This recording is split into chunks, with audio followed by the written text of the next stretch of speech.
I'm Alex Afrasiabi, creative director. I'm Jalen Brack. I'm the executive producer. That varies on a day-to-day basis. I said Simple version. the simple version. Yes. Setting the creative vision and tone for the game as a whole. Story, lore. Yep. Okay. All that stuff. I'm the chief project manager.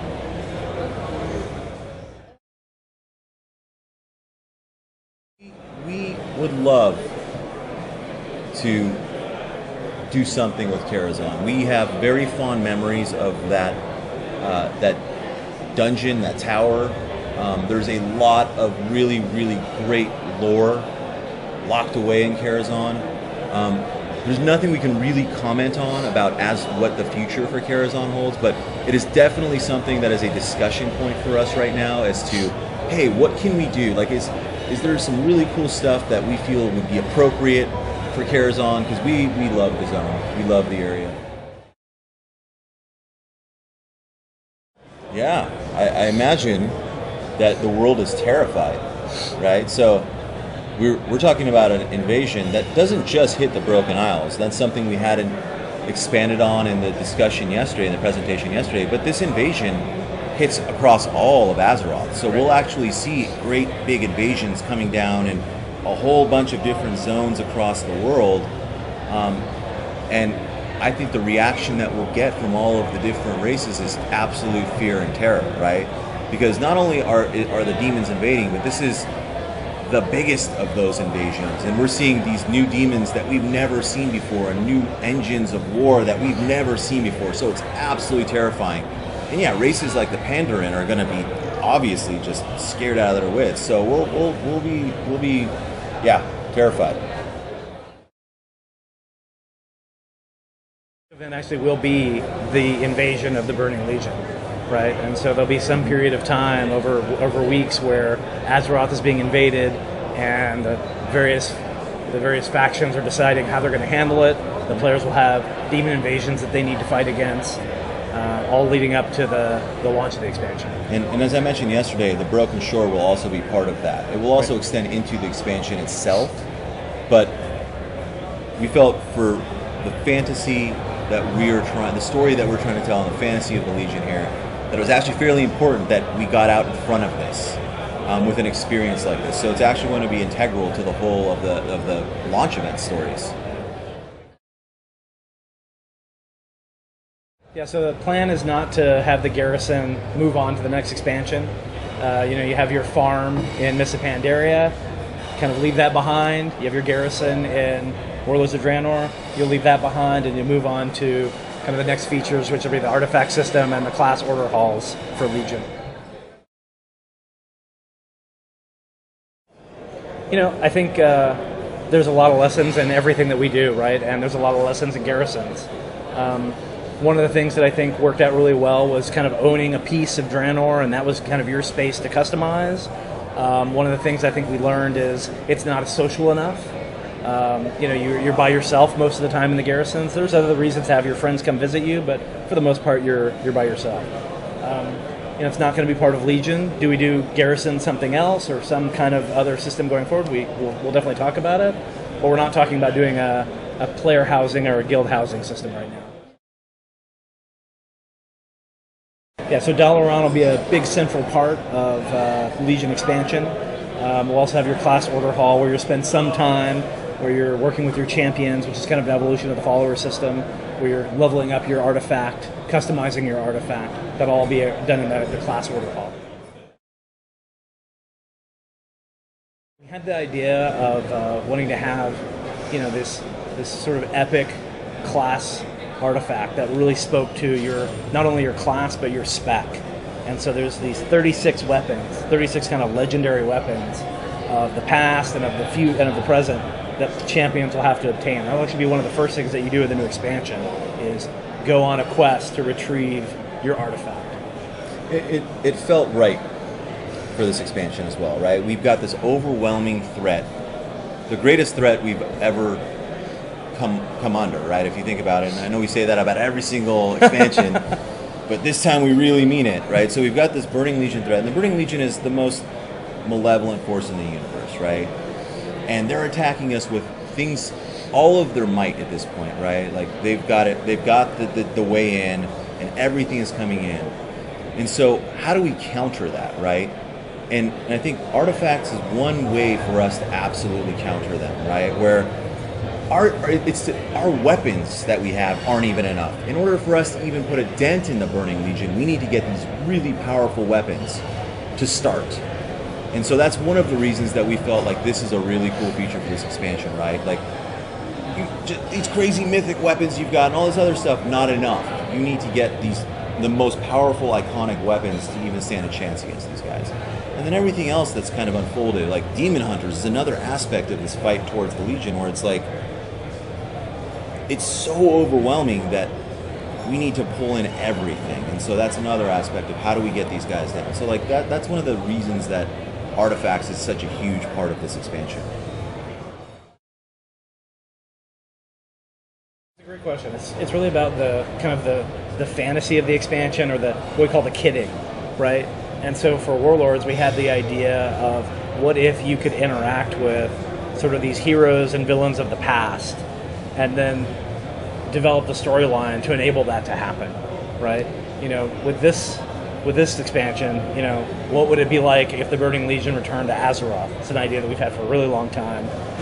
We kind of have a bridge story with Draenor to the Legion expansion. So, you know, the idea of the Legion returning to Azeroth, and what would it take to kind of kit that out? And, you know, as Alex talked about, needing these legendary artifacts of immeasurable power, that's something that really fits in with that kit. Demons and our invasion, there's a demon invasion from the Legion. Demon Hunter, that feels like that's a really powerful part. Who's the most famous demon hunter of all time? Illidan. That feels like that's a really good part of the package. So there's all these different elements that kind of come together as part of the kitting of the expansion to make it a strong, cohesive vision. I think where we ended up in Draenor is a pretty good template for how we're going to do it in the future. We really like the aspect of players learning the land, learning the world, and being on the ground for their level up process. But we also want to respect the fact that people have a lot of flying mounts. Flying mounts feel awesome. Flying mounts feel just super cool. And we want to have some mechanism for players to unlock the ability to fly later in the expansion. And so when you start off with Legion, you'll be on the ground, but we'll have some way as time goes on for you to unlock the ability to fly in the Broken Isles. Would be maybe earlier? We don't really know yet. Yeah, haven't decided it yet. So you're talking about itemization, Yes, and you're talking about dropping loot and having to share and this and that.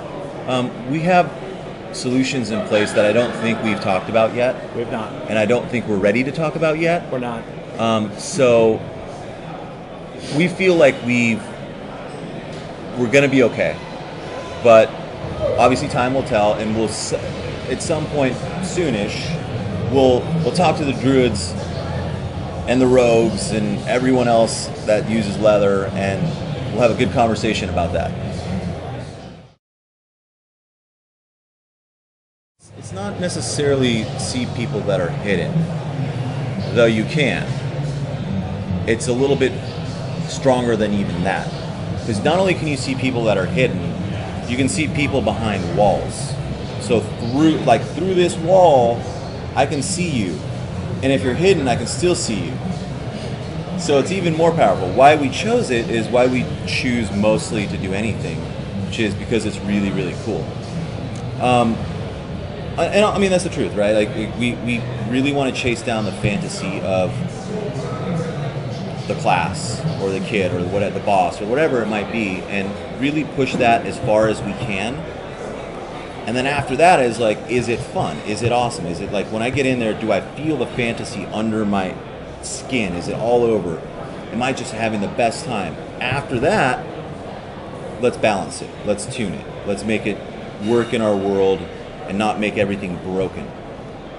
So we've hit 1 and 2 pretty well right now, right? It's badass fantasy of demon hunters that literally tear out their eyeballs in order to see with second sight, right?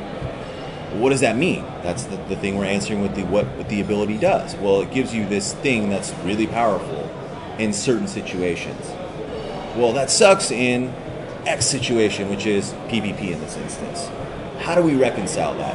And that's something that, you know, we've faced time and time again. Every time. Yeah. With any ability. And we feel like we can. Yeah. We can, if it comes down to it, you know, there's a number of options for us to make this more balanced. You mean the titles? From the very first system? No. Never. Well, I don't want to say never. Never is a very long time. But I mean, that's, you know, there's certain titles that you can't obtain in the game anymore, and that's an example of those. And I think it would really dilute the power of those titles for us to change our mind on that. I'm not saying we won't, but I think it's unlikely.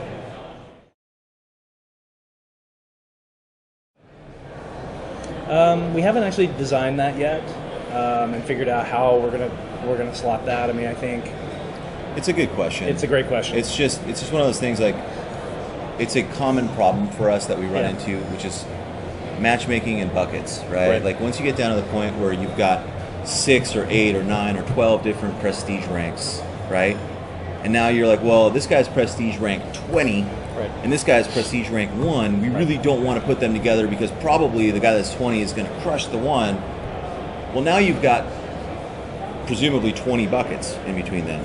Buckets being the people that you can actually matchmake into. So, like, the 20s can matchmake with 19s, 18s, and 17s, but now there's just a smaller pool of people you can matchmake with, which means less fun overall for everybody, right? Or larger queue times. Longer queue times. Basically, now I got to queue for an extra 30 minutes because we've got to worry about this. So the answer is we don't know. But we face this every expansion. Every time we do anything with PvP, anytime we introduce any kind of new content, it leads to the problems that Alex is talking about with the multiple buckets. So I don't think we know how we're going to solve it today, but we know we can solve it, and we're not worried about it. And what we do know from the players and their own feedback is they would prefer to PvP rather than wait in queues. That's correct. So we really believe that as well, and so we really want to make sure that that is a priority, that we can get them fighting each other as fast as possible, because nobody wants to wait in line to play the game.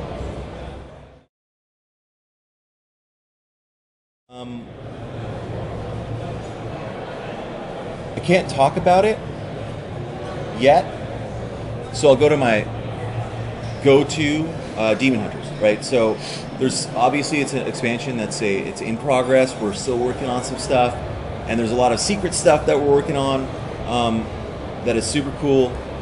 But Demon Hunters are an amazing thing that I was super stoked about, still am. They're an amazing class. That's my big, like, hell yeah. I'm the same way. My favorite feature is not one we're talking about, but I'm really excited about the class order calls and having the class identity and you being kind of the champion of your class. I really like the idea of players being able to kind of lead their various class and make that a really epic experience and have their various champions that they're a part of. So that's mine. Yep.